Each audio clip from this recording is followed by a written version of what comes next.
అమ్మని కొట్టాల్సిన అవసరం ఉంది. వీడేమో దొంగతనం చేసిన చేసినా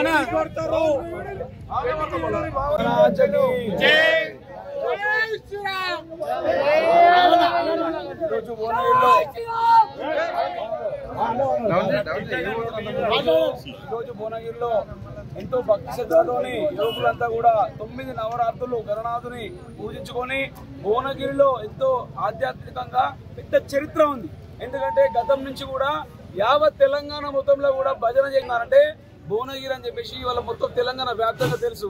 కానీ ఇవాళ పోలీసులు రెండు బాక్సులు పెట్టుకొని 2 పొంగిలు పెట్టుకొని ఇవాళ భజన పాటలు పాడుకుంటా మేము నిమజ్జన శోభయాత్ర మేము గుంపుగా మేమందరం వస్తుంటే ఇవాళ మండపాల వద్ద భజన చేయకుండా విపరీతంగా పోలీస్ శాఖ వారు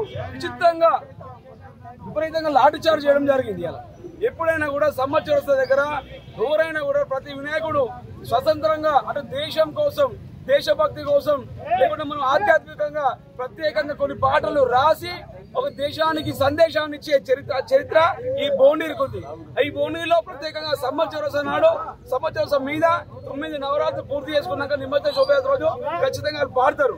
ఇలా అధికారులకు తెలియక అధికారులకు అనుభవం లేక విచిత్రంగా అడ్డగోలుగా యువకులను లాఠీ చార్జ్ చేసి విచిత్రంగా కొట్టరు.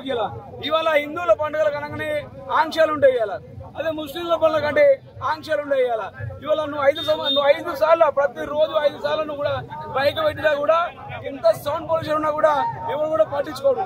కానీ 365 రోజుల తర్వాత వచ్చే ఈ యొక్క వినాయక చవితిలా ఈ నవరాత్రులు పూర్తి చేసుకొని నిమజ్జన శోభయాత్రలా మేము దేవుని పాటలు పాడతామంటే మాత్రం పోలీస్ శాఖ వారు దానికి నిబంధనలు పెట్టి సౌండ్స్ వద్దని ప్రత్యేకంగా మేమందరం కూడా ప్రశాంతమైన వాతావరణం మేము నిర్వహించుకుంటుంటే ప్రత్యేకంగా పోలీస్ శాఖ వారు ఈ రోజు భువనగిరిలో నిమజ్జన శోభయాత్ర మొత్తం కూడా విచిత్రంగా అడ్డగోలుగా కొట్టి పిల్లలందరూ బాధ పెట్టారు.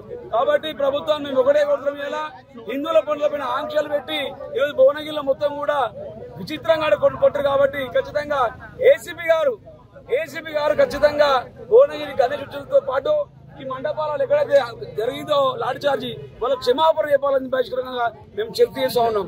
భారత్ మాతా కీ